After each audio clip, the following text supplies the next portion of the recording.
listening to you anytime you need somebody to talk to. You're a good young man, and you're going to find that too. You're going to be great at what you do, and you're going to find happiness, and just treat that friend with kindness. That's the only way it can go. Be amicable, and like you said, don't argue. That's a good attitude to take. Just walk away, pray, and the next time you see him, extend that kindness. I gotta go. Love you lots, bro. Send me some links. And I'm going to try and do something about email to make sure I can like and subscribe. They won't even let me subscribe. I'll figure something out. Have a blessed day, brother.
My apologies. My apologies.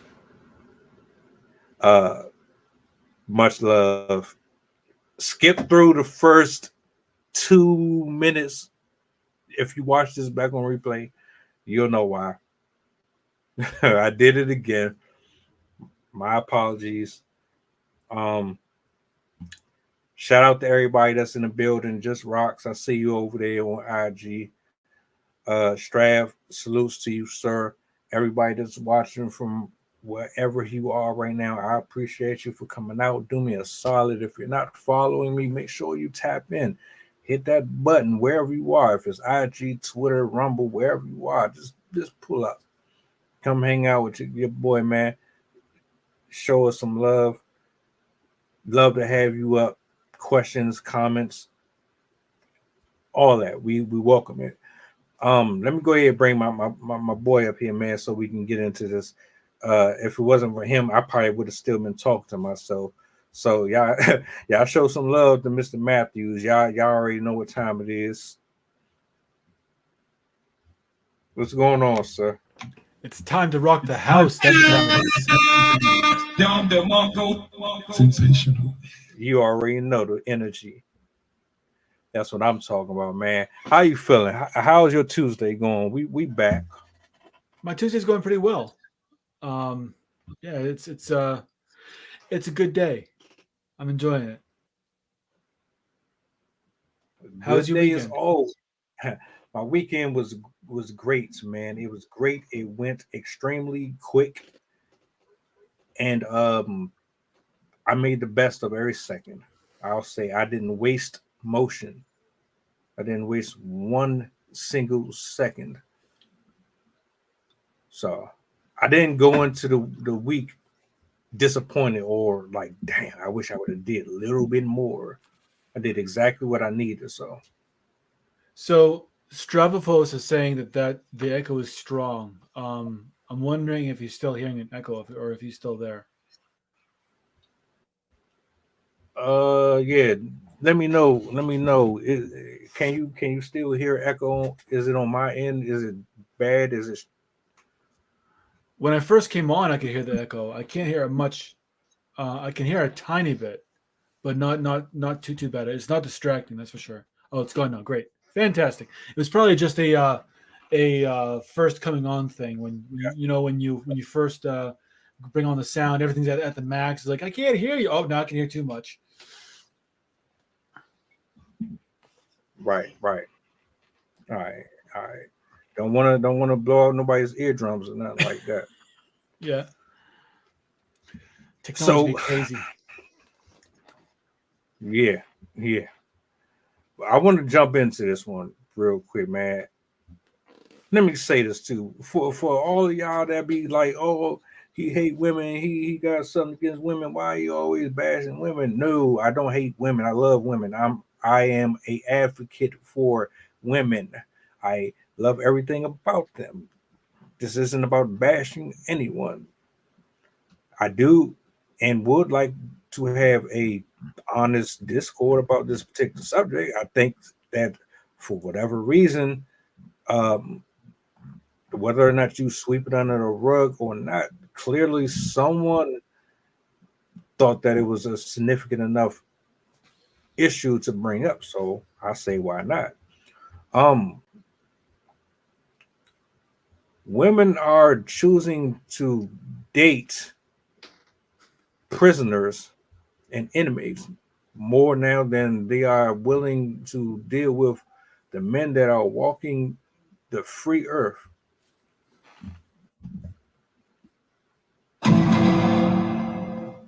Yeah, I said it. I'm not making it up. Um, it's just readily available.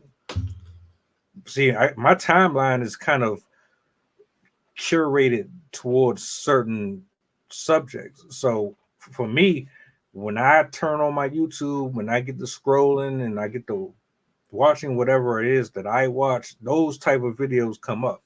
Yes, a lot of women are choosing to deal with inmates and prisoners, and this isn't a shot at inmates or prisoners, but I want to know, is this a reality that we need to be concerned about? Is this a bad look on the dating market outside of the prison walls? Have we really failed as men to interact and get involved with the opposite gender? Have we gotten softer? Have we gotten weaker? Or are we just so disconnected from the reality of what women want versus what we provide that they have decided to go to cell block A and C for for their protection, which is absolutely crazy to me. So please, if y'all have any concerns, thoughts, do you agree, disagree, let me know in the comment section. I would love to hear what you got to say about that. But I'm gonna turn it over to you, Jason. Man, how you feel about this? So this kind of I love this topic, and it excites me for very selfish reasons. Um, I believe that your assessment is correct when you ask all those questions about are men failing. Have women given up on the dating pool? Have women decided that men in cell blocks A and C are a better fit? The answer to all of those is yes, with a caveat. So there's a reason why women are beginning to look at prisoners as being someone that they want to be attracted to more. And it has to go with the natural order of men and women. You can't escape biology. You never will escape biology. And as much as you try, no matter how competitive you make women out to be, they're always going to look to men to be the ultimate competitor, because they are. No matter how hungry you train women to be, as far as like making money, being independent, whatever, they're always going to seek a man who has that edge that a woman will never have.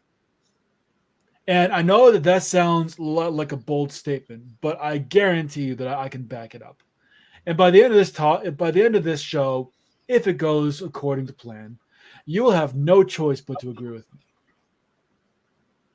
So why do I make that statement? Well, women biologically, women fundamentally and instinctually, the fundamental things that make women women are to be cultivating, to nurture, to develop, to educate, to guide. And yeah, there's gonna be a restlessness that exists where women want to be able to do things. They want to experience life. They want to see what it's like to lead. Cool. You know, we have now a place for them to do that. The society has made it possible for women to do that. I think it's pretty cool.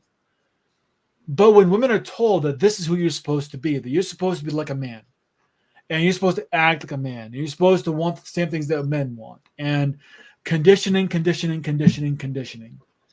eventually, no matter how much you condition, biology is going to take over. Biology always takes over. It's one thing that you can never outrun. And so as you are conditioning women to be this way, there's something that there's missing. There's something missing. There's something that it's the fact that a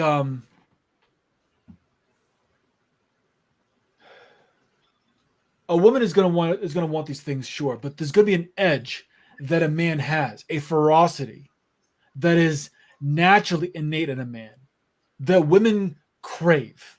They don't want it for themselves, but they want to be around it because of what it provides for them. That edge, that ferocity, is that same thing that creates protectiveness, that builds a sense of culture or community, and that creates the dynamics that allow a woman to feel secure enough where she wants to be the kind of person that develops. And women are going to, no matter how bold women get, they instinctively know that men will always be bolder. And there's a point where it gets too far, but sometimes when you push a certain quality to an edge, they're looking for something that's going to take them over that edge, to the detriment of both. But the fact that men in prison are there, it's because they are willing to break the rules. They're willing to say, I'm not going to do according to you. I'm going to do according to me. I'm going to get mine, regardless of what the cost is. And that's for a woman who is seeking an edge, who already feels like a baller, that feels like someone who's a power player. That's going to be downright intoxicating. They're going to seek that kind of edge because it is what they are missing. It is that sense of, this is what ferocity looks like, and I need that. At least that's my point of view. I'm gonna put a pin in that for right there. So I agree. It's also, I want to add on too. It's like they have this sense, this fragrance that they apply to like colognes and perfumes. They call it like pheromones, and women and men, they both have this structured sense that's natural that they give off. that is supposed to heighten the senses of the opposite gender for various reasons. I look at it in congruent to what you just described, with a man's bravado, his instinctual need to be in a I'm in control even when I'm not in control type of a attitude and demeanor. So if you look at it where we always get confused with what men actually want out of the woman and vice versa. Men know instinctively what you like. It's not necessarily I'm going to drive you off the edge of the road, or we're just going to Bonnie and Clyde it into uh eternity. It's not that. It's the I will take you as close to the edge without going off of it. But it's knowing the risk of possibly going over that kind of gives you that I'm curious, I'm nervous, but I'm excited. It's kind of this that, but it's in the representation of cutting wood and building and problem solving and figuring out how to organize and create a hierarchy where respect is present, where people admire and admonish you, and you don't allow certain things to take root over you.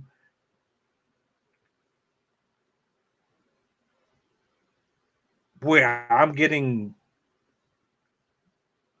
confused is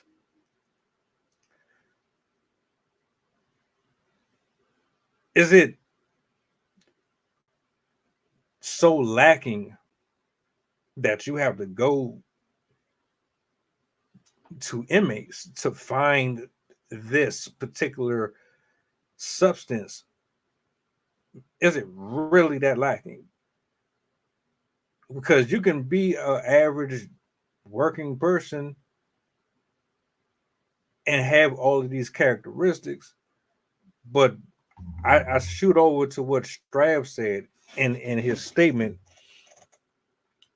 He said, and I'm just keying in on one line. He said, while some men are too busy grinding to entertain or develop the social skills necessary for a romantic relationship,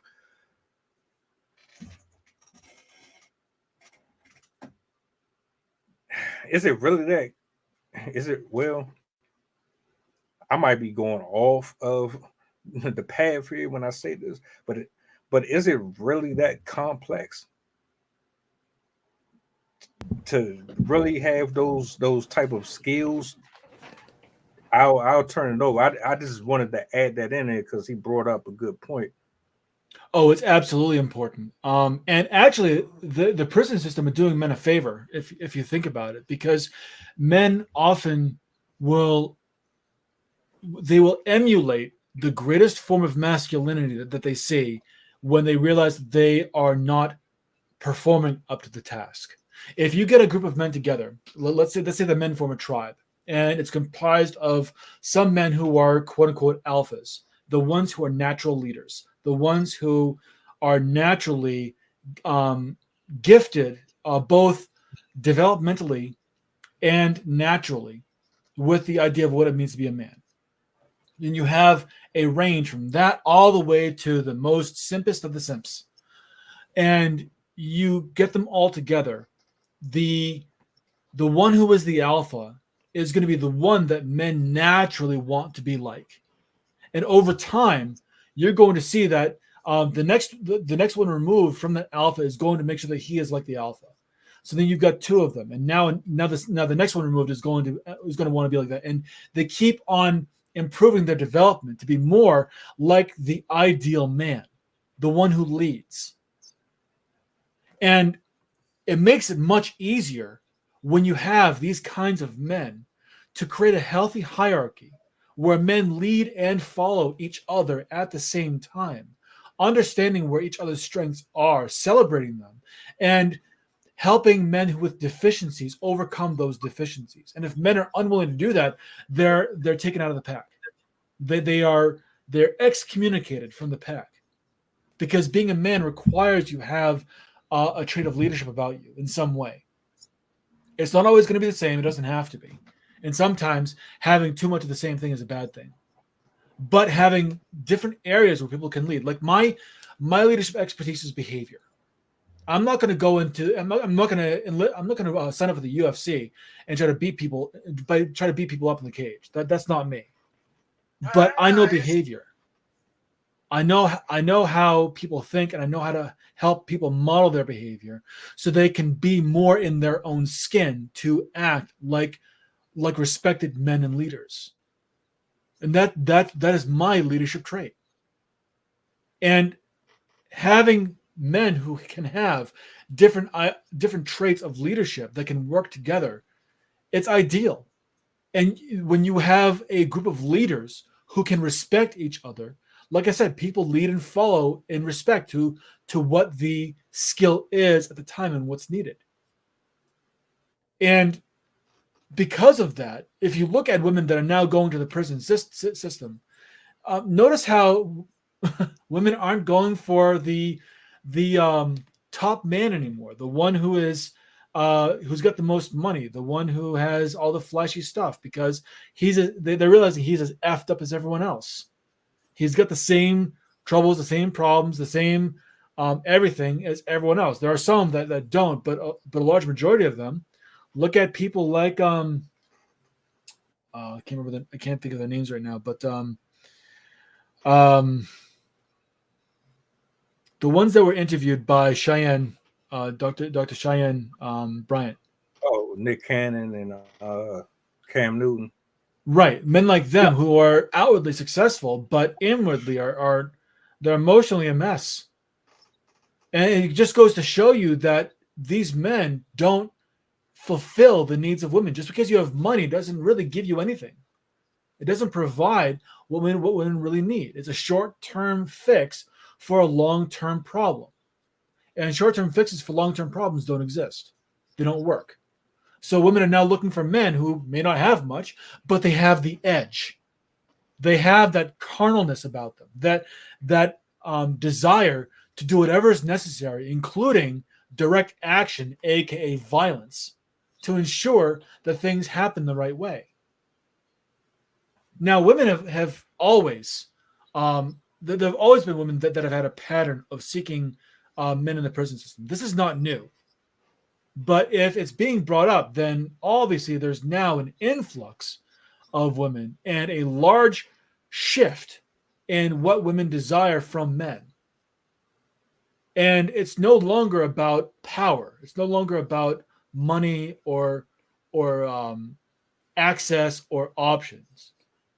There's something else they're looking for. There's something that they won't be able to,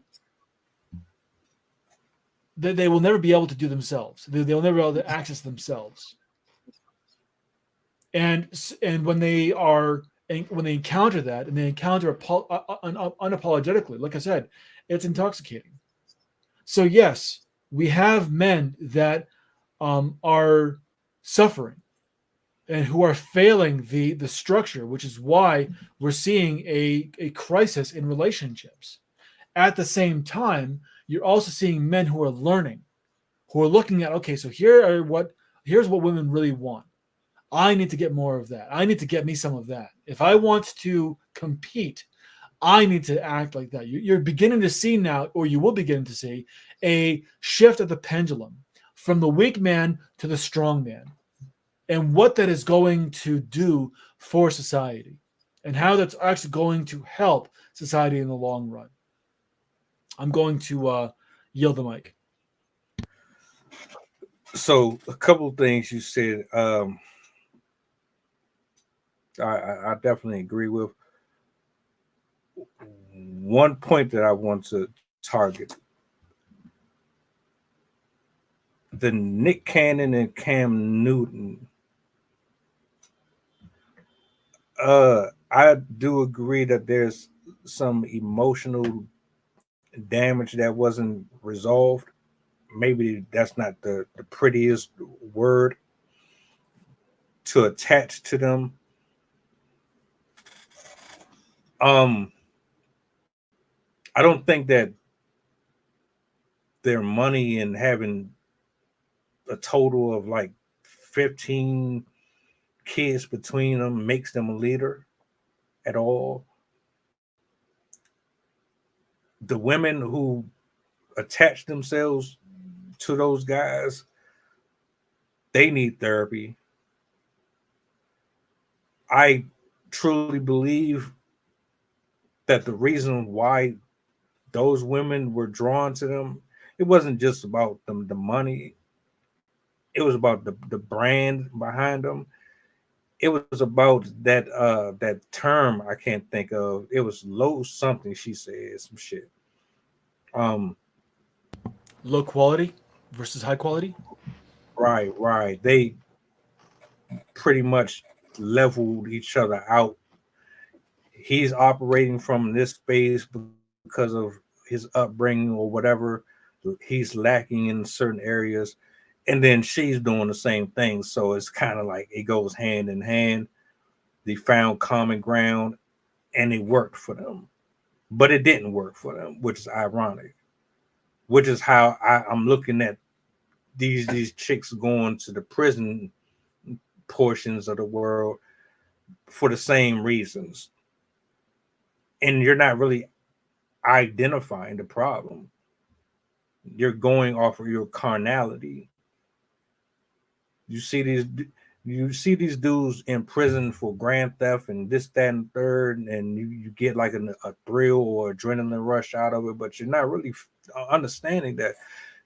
Damn, what's wrong with me? Something is really going on in my head for me to really look at this as a blueprint for the type of prototype I'm supposed to be dealing with out in the world.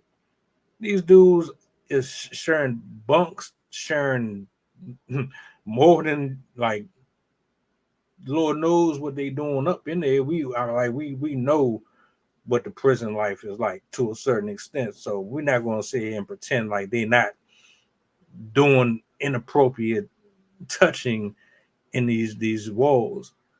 But you still would rather take a risk to deal with that than to be out here. Yeah, there's something absolutely wrong with that. Now, another point that I wanted to uh, highlight was your explanation of different versions of leadership. I love that because everybody can't do the same thing. And I think it's important that we give flowers to people who know how to operate their life or move in a certain way where their gifts and their talents and things of that nature speak for themselves, and it brings covering, it brings protection, peace to whoever is in their space based on what they know and what they can provide. For whatever reason, we talking from a spot where you do things from one way, so there's folks that gravitate towards you based on your skill set, and they respect it because they're trying to develop in a certain way that's catered to them.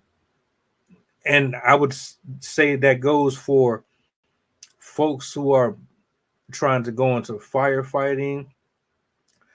That goes for folks that are trying to be homeowners. That goes for folks that are trying to be teachers, and so on and so forth. Everybody leads in different ways. I don't believe anyone can have it all wrapped in one. That's impossible.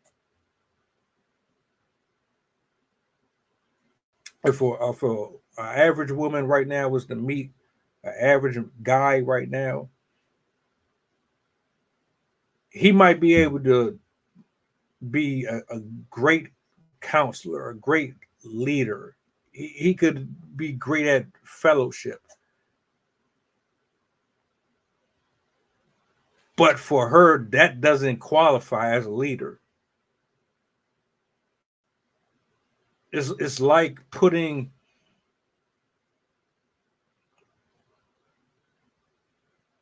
that. You ever heard that the candy shop, candy store story where, yeah, it's that. You're constantly seeking and seeking and seeking and seeking until you get to the point where shit ain't no more options. You done basically done crap the bed. So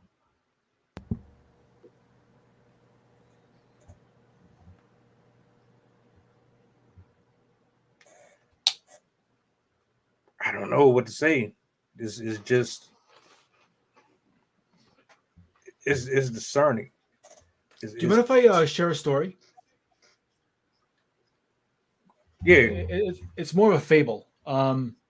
So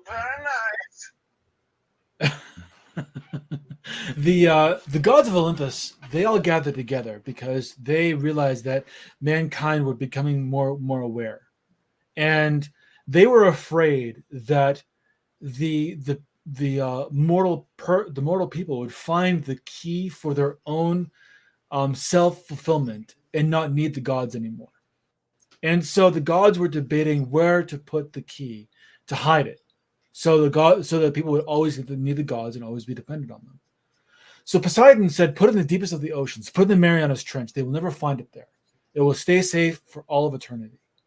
And the gods were all like, "Yes, it's a good idea. Good idea. Good idea." Hephaestus, the god who works on all of the tools and whatnot, raises his hand and says, "That's a terrible idea."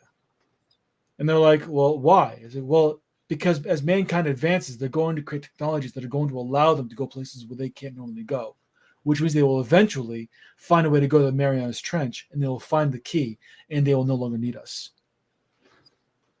So all the gods go, "Oh, this is a terrible idea. Oh, no, this is the worst." And so then Ares pipes up and says, "Put on the tallest mountain where the oxygen is most thin, so that people, if they try to go there, they will suffocate and they will die. And which means that they will never get there." And so the gods are all clamoring, "This is a great idea, great idea." Hephaestus again raises his hand and says, "This is a terrible idea." And they're like, "Well, why?" He's like, "For the reason of the first idea. Eventually, they will find a way of being able to go places where they are not meant to go. They will find the key and they'll no longer need us." So the gods are up in arms. They don't know what to do. Two good ideas they thought were good have been shot down, and now they start bickering with each other. Until Hephaestus raises his hand once more. He says, "I have an idea." And so the gods say, "Okay, what is your idea?" He says, take the key and make billions of smaller keys, and put that key within the heart of each person, because it is the last place they will look.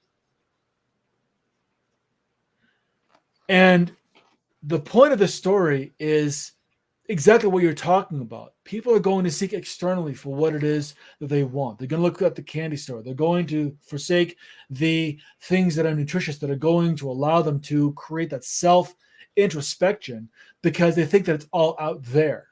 When really what's out there isn't worth anything. It's not worth half as much as what is inside.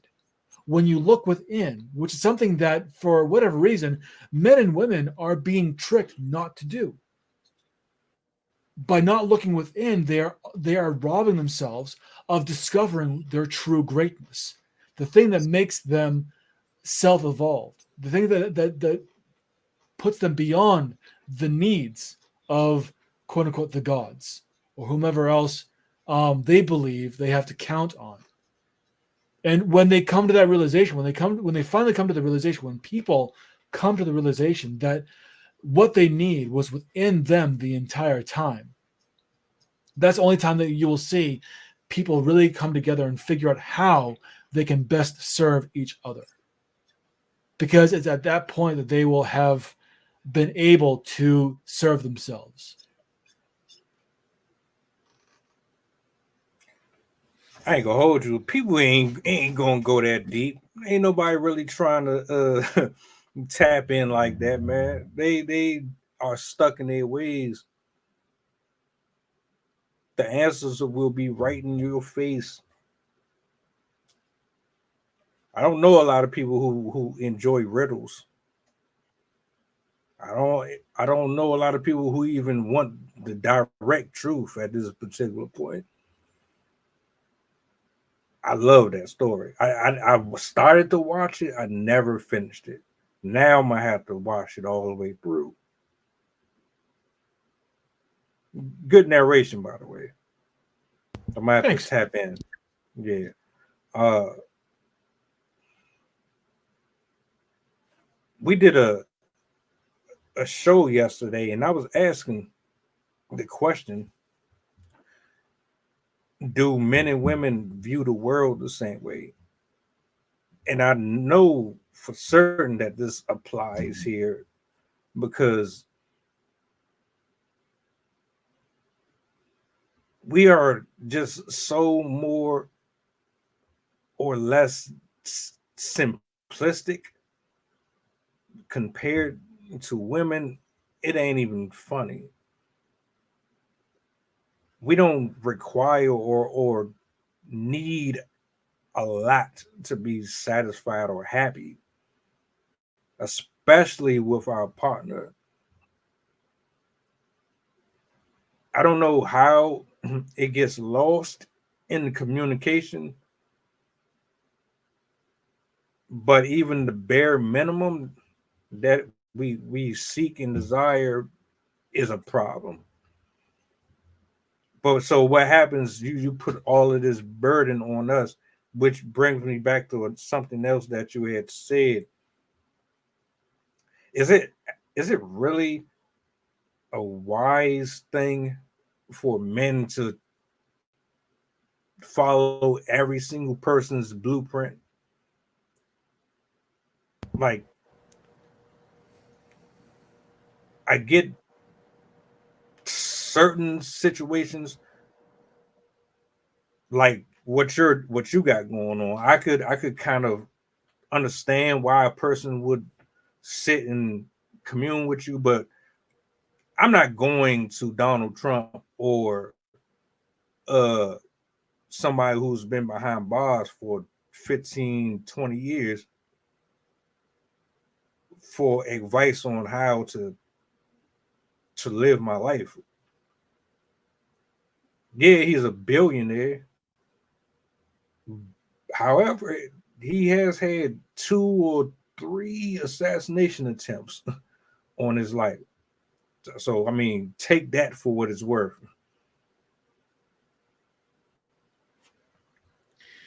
I'm going to respond um, in a different way because I believe there's only one blueprint, and each person has a unique way of delivering that blueprint. And when delivered properly, the essence of what it means to be a well-established or well-positioned human being, um, it comes through, and it's always the same. So, I first want to answer another question you asked before that, or address something you had said because I think it's really important. You said that men and women, men are more basic than women. I'm going to challenge you on that. Here's why. Because I find that the more a person, man or woman, requires, the less well-adjusted they are, which means the more stress they have, the more anxiety they have, the more unhappy they are with their life. It is a equal proportion. The more unhappy you are, the less well-adjusted you are. And the less well-adjusted you are, the more you need. And I know that this applies to both men and women because I work with both men and women equally. And I see in men time and time again the need to just go after meaningless bullshit. It's more about things than it is about people. So men go after the cars, the houses, the money,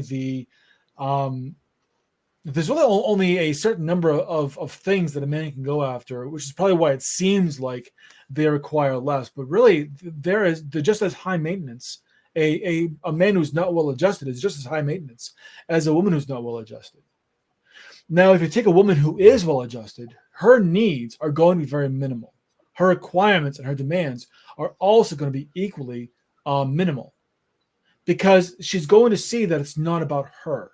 And this is what it means to be well adjusted. You no longer focus on you.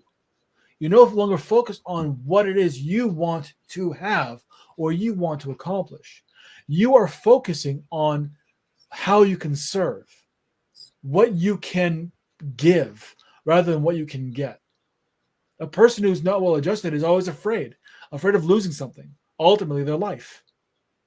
And so they will do anything they can to pad themselves with illusory securities, things that don't really matter. For men, money, status, options, things. For women, makeup, partners, social venues, other meaningless bullshit. But this is just a symptom of being, of not being emotionally grounded, of not being well adjusted. The moment you become well adjusted, you realize that all this is just illusion. It's all meaningless. It's all crap. And that's when you can move past it. So about your other question,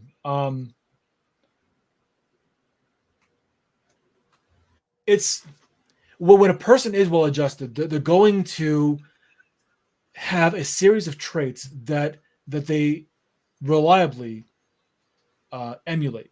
And these traits I call trace, which are transparency, relatability, assertiveness, compassion, and empowerment. And whether you are a man or a woman, these are traits that are vital in order to demonstrate that you are well adjusted. And if you aren't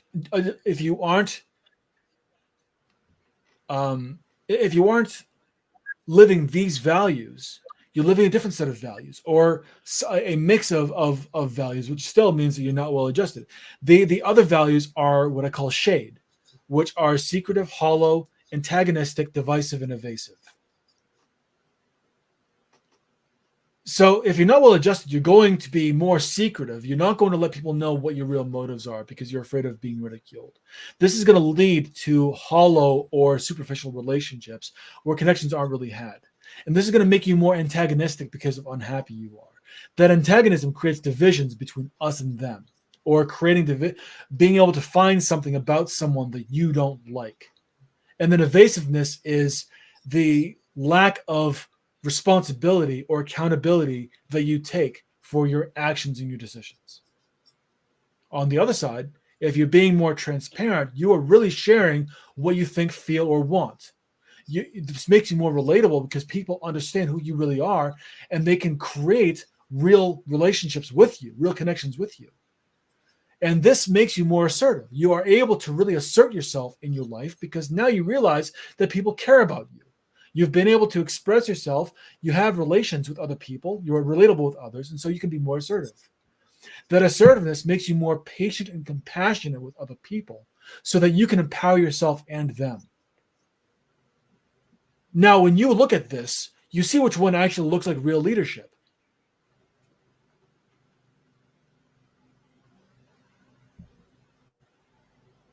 So let me ask you, which of these two sets of behaviors would you rather be associated with? And I'm going to yield the mic right there so you can ponder that for a minute. To answer your question, of course, I'm going to want transparency. Who doesn't want transparency? Anything hidden, disquieted,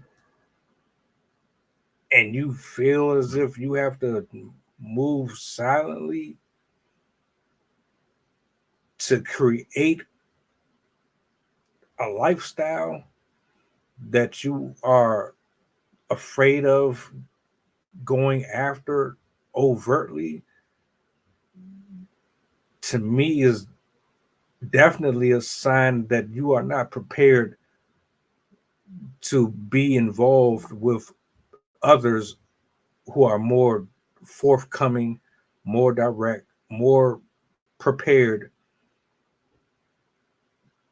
to do the things that is necessary to make a relationship work, to make a household become a household, to make a business run properly. I don't believe in secret motives operating from a scarcity mindset.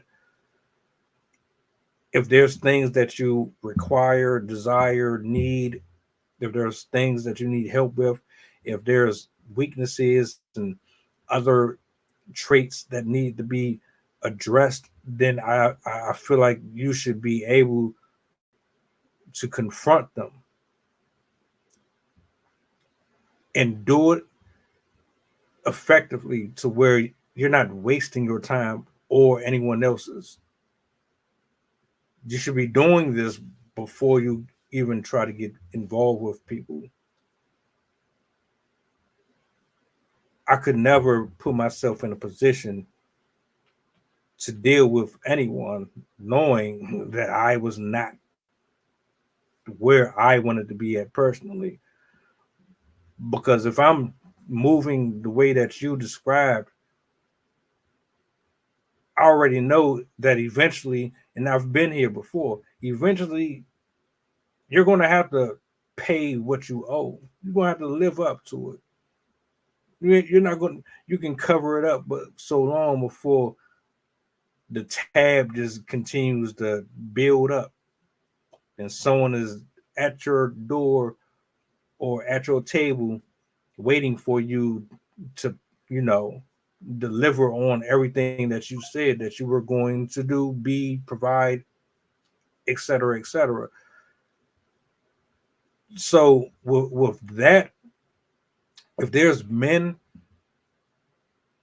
who are not living in their purpose and they're not doing what they're supposed to be doing, then I can understand why things aren't falling into alignment for them how they're supposed to. I don't I don't believe in the copy paste formula. I can listen to you talk, Strav, someone who has the business savvy. I can take notes, but I don't believe in copy paste. I think that originality is what's going to get you the best results out of anything else. Um, yeah, So I agree with that. I agree that originality is going to go a long way. Um, that does not discount the fundamentals that the originality must come from. Because I challenge you to find a set of behaviors that are better or that are more that are more geared towards creating success than the ones that I've just laid out. That are still uncomplicated enough and don't overlap with the ones that I have just laid out. I don't think you can, because I think the behaviors that I've laid out lay out what it means to be a leader, which makes them fundamentals. Fundamentals apply to just about everything. So you can be original while still applying the basic fundamentals that create success. You can showcase that success, or you can demonstrate your uniqueness with those fundamentals. Having a set of fundamentals does not mean that you have to act the exact same way as everyone else. It's a foundation by which you build your unique structure of how you live. And if you have a strong foundation, if other people see that foundation as being strong, and the reason why I say this is because it is a proven fact that all people react, behave, and make decisions basically the exact same way. And because of that, we can appreciate what stability looks like versus instability. And so that is where the real importance comes from, is the ability to not only project stability, but have that stability be recognized by others, because that is the foundation of trust.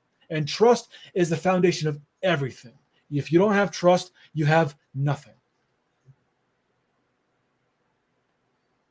And so by creating this framework and by adopting it for yourself, you create that ability to demonstrate trust, to show that you are someone who is willing to provide trust because you know what it means to be a well-adjusted person.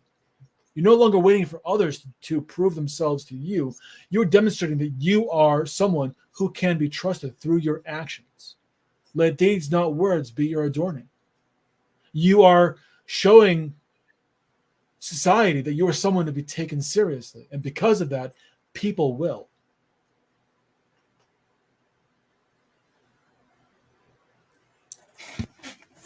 So I have a question then. And does this framework apply to these inmates and these cell bunk mates that's getting all of these commissary visits from women that they meeting online on these prison sites, and prison guards that's been married for 5-10 years and stepping out on their husband to sleep with the inmates? Does that apply to them, to that same framework that you discussed? It does. Oh, absolutely. Absolutely it does. Because let's say that you have a woman who's willing to step out. She's obviously being secretive about her motives, which means that she's already demonstrated she doesn't have trust, or she's not willing. She is not someone who is worthy of trusting. Now that in itself it creates a ticking time bomb for the relationship that she's in. Now you look at an inmate who has done something to warrant them being in prison. And unless they have found Jesus or some other kind of way of really displaying forgiveness, which is admission, contrition, repentance, unless they have demonstrated that, they're also acting in some sort of shade behavior. It's guaranteed not to work. But the idea that women have about these prison men still applies, because they see that there's an edge there. But the way in which they interact, the way in which a relationship is formed, and what that means for both people is definitely going to rely on whether they are displaying more shade or more trace behaviors. How do you not trust somebody that you took vows with? That shit don't make no sense to me. So there's this thing called the self-serving instinct, which causes people who no longer believe in the commitment they have made for whatever reason, to want something that is very selfish, hence the term self-serving. So when a person becomes self-serving, they think about only themselves. They don't think about what they can provide. They think about what they can get. Again, we're talking about a fear-based mentality. Self-serving mentality is all about fear-based, and it's all about shade. The secretive, hollow, antagonistic, divisive, and evasive. In some level, that exists there. And so when you decide that you want something else because it doesn't live up to your own personal expectations, then you're going to find reasons why it's not going to work. You're going to find reasons why you no longer want to be emotionally invested. However, the security that you've enjoyed for the past umpteen years that you've had married to that person are still going to weigh heavily on you. So it becomes this conflict, this internal conflict of what do I do? Do I follow my baser instincts, or do I power through and allow myself to trust in the fact that I have made the right decision, even though I don't see what the goal is yet? Do I fall back more on short-term desires, or do I maintain that long-term goal? And that becomes the question that every person has to ask, especially ask of themselves. And this is what really creates the problem. When you succumb to self-serving desires, and I've been there, I know what it's like. I don't speak this from theory, I speak this from experience. When you decide that you're going to focus more on the self-serving desires, you sacrifice the long-term goal eventually, unless there's a way to move past it. But that requires a reestablishment of trust. The desire to reestablish trust, which doesn't always come easy. But the moment that a person has that desire for a short-term fix or a short-term accomplishment, it puts the long-term goal in jeopardy. And what these women are doing is they're evaluating what they believe should be possible, their own expectations of what their life should look like, versus what they can do to create the life that they signed on for.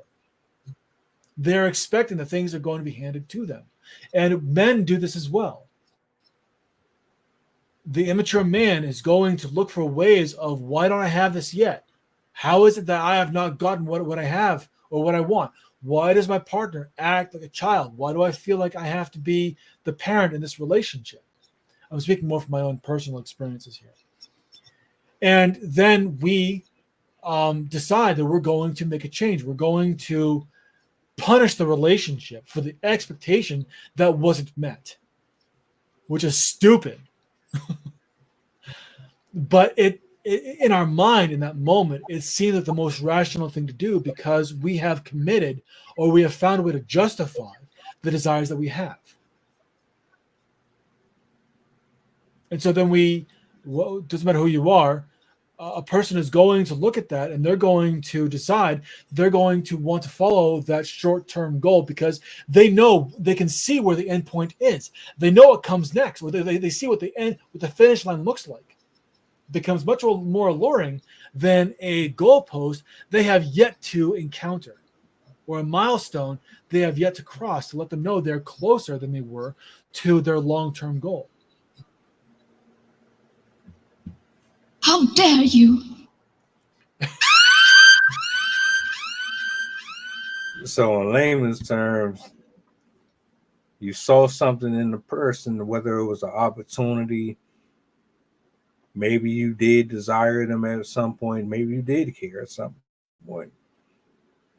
It's eventually your flesh took over, you got bored, you started romanticizing outside of what you were used to, because the routine got boring, etc., and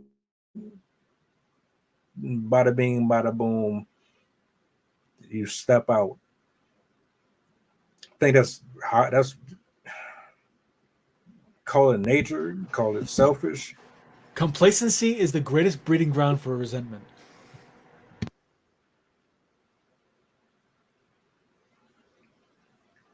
Interesting. I never really thought about that. Are you resenting yourself, or are you resenting the other person? Because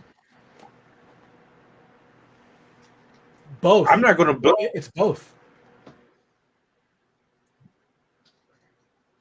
Because I hear you. I mean, me personally, I'm not gonna. I can't blame you for me not being what I'm supposed to be, or what this is supposed. Like, if I'm in this with you, then I'm supposed to be able to talk to you about what's going on, and we need to figure this out before it takes a complete left turn. But I can't fault you for me deciding that all right, this is not cutting it. I'm gonna go ahead and test the waters elsewhere. At some point, you got to take accountability for your own shit.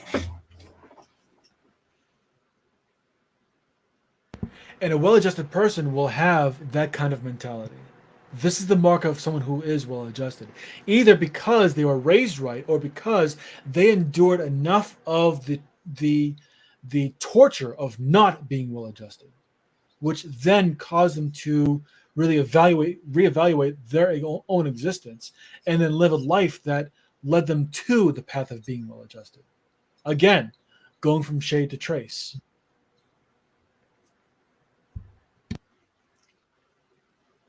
So that's where we at.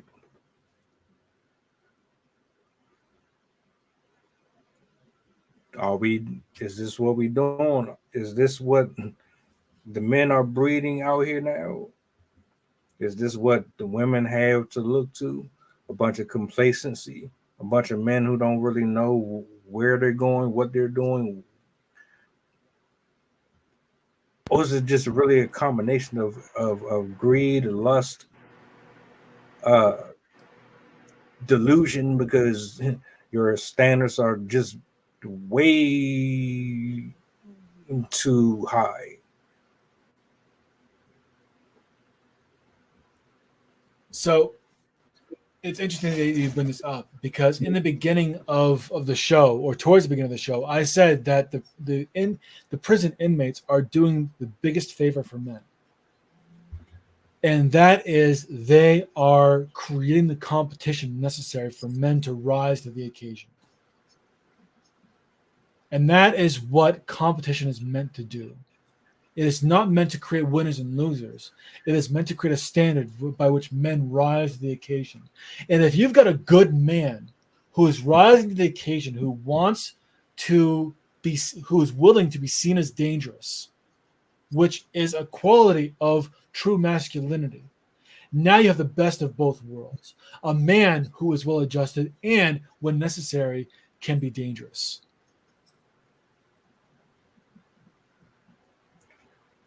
I don't know about the rest of y'all fellas out there, but if a chick if a chick feels as though she got to go to a prison where dudes is taking it up the rectum,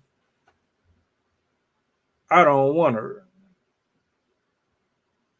because I'm thinking to myself, what is your mind on? Or your personality got to be shaky as hell, because no, no. And I'm just speaking for me. I don't know about Strav. I don't know about any of the other gentlemen, but ain't no way in the world I'm looking at an enemy as an example of masculinity. No, the fuck I'm not. I'm looking at you like, bruh, you are the biggest idiot out here, because you could be free.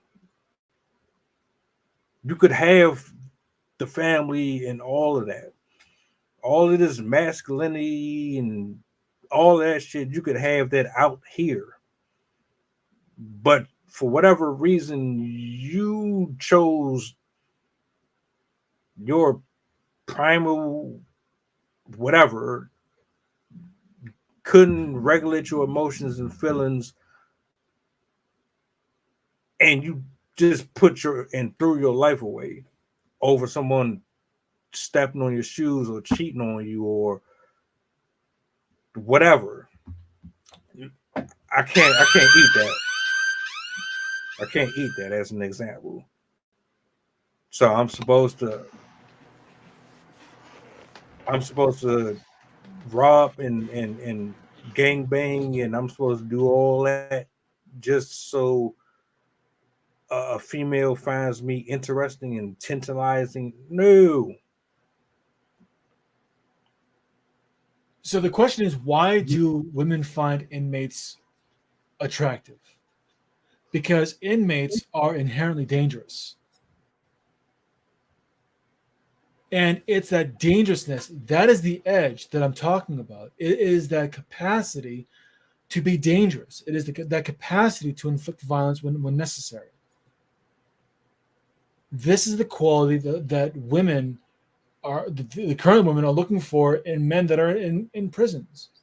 So this is why I said that the men that are in the prisons are providing an opportunity to other men, because I see a lot of men that are just weak ass, that are that couldn't fight their way out of a paper bag if it was soaked in water. Exactly, Strad. Exactly. Danger equals protection. And if a man can't be potentially dangerous, how can he protect? And that is a deep instinctual belief that women have. And like I said, you can't escape biology. I said right from the beginning, you cannot escape biology. And so there is a biological primer that associates women to want to seek out men who can be dangerous. And so the men in society have lost their desire or their capacity to be seen as dangerous. You don't have to inflict danger. You just have to be seen as dangerous. And so now they're looking for a group of people that have been dangerous, that have demonstrated that danger. And to them, they're like, well, the capacity for violence is necessary. The fact that they've been violent, well, I can depend on that. But I guarantee you that it's gonna be more than what they've bargained for. But the instinct is still there. This is why I said that when men create or they elevate themselves to the masculine nature of the capacity for violence, not to inflict violence, but the capacity for violence. This is why men are natural leaders. Men are uniquely qualified because of their masculinity to address, negotiate, and resolve conflict, either through peaceful means or through direct action. And women have seen that inmates have the capacity for dealing with conflict. They may have used direct action, but they still have dealt with conflict. So the well-adjusted man who rises to this occasion is going to know how to address conflict in a way that may require direct action, but most likely is going to be dealt with non-aggressive, non-action means. It's going to be able to be dealt through conflict management approaches, through the tools of conflict management and conflict avoidance. And that is what men really need to. This is what men really need to develop within themselves. That is that capacity for violence without the need to be violent. This is what that edge is, and this is what women go gaga over. It's intoxicating, and they couldn't even tell you why. I'm gonna yield there. You know, we're not necessary. We're not even on opposite ends of this. I alluded to this earlier in the stream too, where I was speaking about the comparison, like with the pheromone thing. That's what I was. So we're pretty much on the same key with that. I was I was speaking on like from a societal standpoint. I wasn't necessarily looking at the crimes per se. I was more or less looking at the personality traits, the characteristics of the type, the archetype that they typically go for, not necessarily the portion of potential danger that could come with it, offering a sense of, well, I know this just confirms that at any given point, at least I know. That we agree on that part. I was more talking about This is a dickhead. Yeah, maybe they can do this portion, but on paper, push that aside. Are you sure you can trust them around your family, around your friends? Are you sure you can trust that they won't do something to you if something doesn't go right?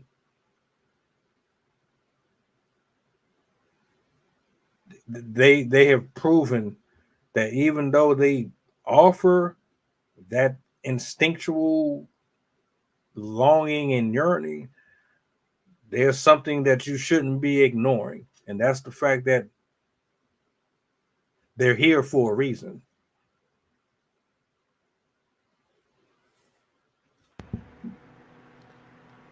So one thing I want to add is I think that you might be going a little bit too deep into this. And the reason I say that is because the way that you're talking is that you are creating a division between you and the other inmates. Now, I understand that you want to be seen as someone who is not like them. I get that. But here's the thing. If women are gravitating towards men of this nature, why?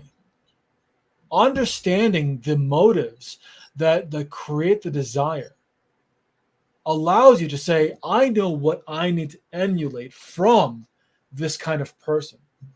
You don't have to like them, but there is a valuable quality that men of this nature have that women want. It goes back to the whole adage of why women love bad boys. Kevin Samuels talks about two kinds of men that a woman always gravitates toward: the playboy and the bad boy. The playboy is the one that is just going to use his charm to get what he wants and knock up the bed count.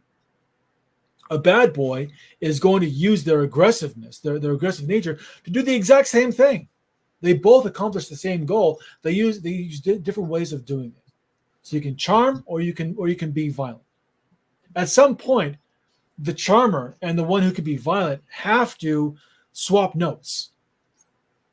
They have to know how they can complement each other and how they can learn from each other. Because just being one is eventually going to show that you are one dimensional, and the allure is going to rub off. The luster is going to dim. It's going to dull. And it's the same reason why you see that men of power and status are no longer have the same hypergamous hold that they once did. It's because it's being shown that these men don't have the edge that women are looking for. Yeah, they've got the money, they've got the access, they've got the options, whatever. But that's a short-term solution. And it doesn't really provide women what they're looking for. And all that it's done is it's dulled the senses of men still. They have the exact same emotional issues that every other man does. So they go looking somewhere else. Well, where's the one place they know that they can find people who have that edge? Prison. Guaranteed. And so it becomes necessary for people like you and I and other men who may not have that edge to say, what can I learn? What kind of notes can I glean from this kind of person? I don't want to be like them. I don't want to act like them, but I want to know what I have to develop in order to be a more well-rounded person that is going to be attractive for all the right reasons. That's what I'm saying. By being able to see what it well, I wouldn't say it's not about the woman who can't control their emotions. They don't even know why they do it. It's an instinct. This is not something that is they are deciding on. This is something that is instinctually ingrained in women. The need for someone who can protect, the need for someone who has the capacity for violence. It's in their DNA. It's in their biology, and you can't escape biology.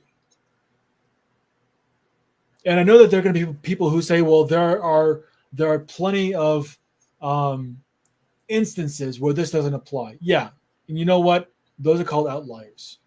And you know they are outliers because they are not an overwhelming. It's not an overwhelming number of people who act like this. And outliers, while they can be appreciated, they don't matter when it comes to looking at the overall arc. They're outliers for a reason. All you can do is look at the trend. What is most likely going to happen, and follow that. Women most likely are going to be attracted to men who have the capacity for violence.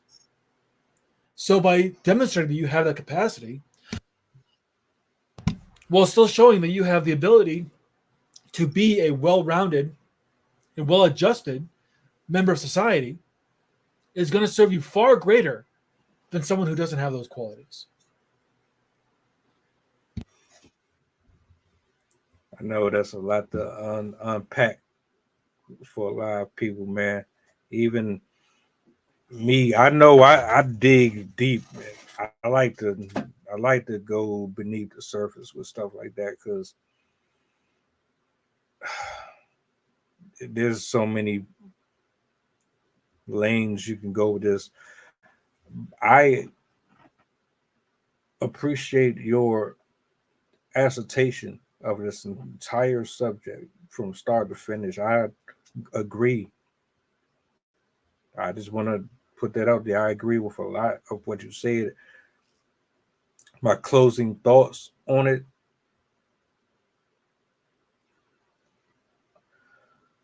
I'm a firm believer in being yourself. And if being yourself isn't good enough, then it's not for you. Now, however you decide to cultivate your growth spiritually in accordance to your life's plan, that's up to you.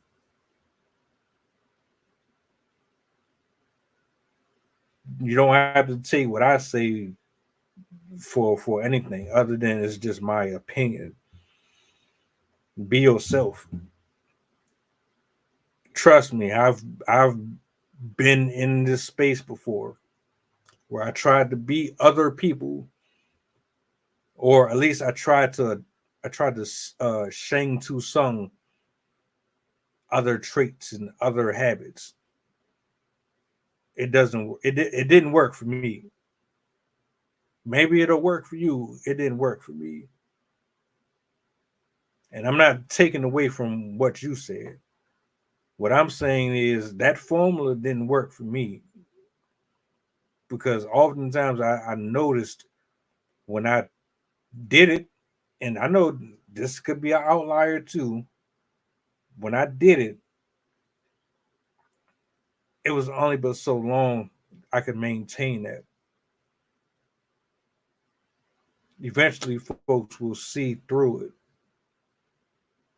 And if you can't continuously produce, you're still just going to end up with the same results regardless. So you might as well just be who you are. Let them accept it or reject it and keep on pushing on your own purpose.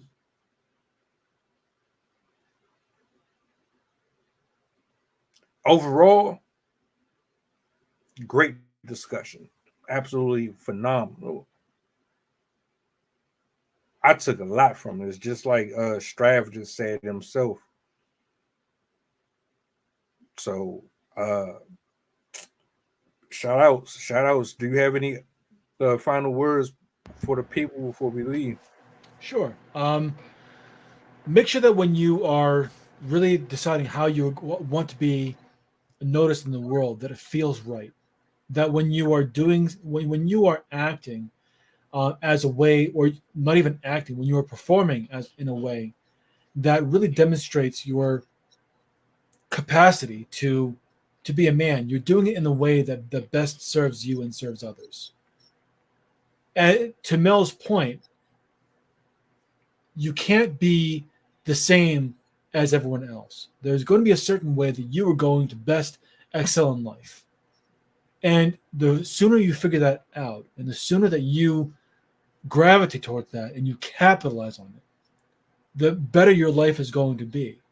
You're going to realize that you gravitate towards the right people. And the right people are those who celebrate you for who you are. The more you can do that, the more fulfillment you can achieve in life. Mel, I want to thank you very much for having me on yet again. Always a pleasure and an honor, brother. Shout outs to you. Shout outs to everybody that's watching. Strav, Gary Howard, appreciate you for pulling up, sir. Good to have you in the building. Tomorrow's Wednesday. I hope y'all have a safe exit and return from your home to wherever you are going. Be safe on the road. Enjoy the rest of your evening. We're about to get up out of here, but we'll be back Thursday. You might see me tomorrow. Do me a favor on the way out. Make sure you hit that thumbs up. This is Assembly Excellence. Like and subscribe. You heard it. Very nice. Yeah, enjoy the rest of your evening.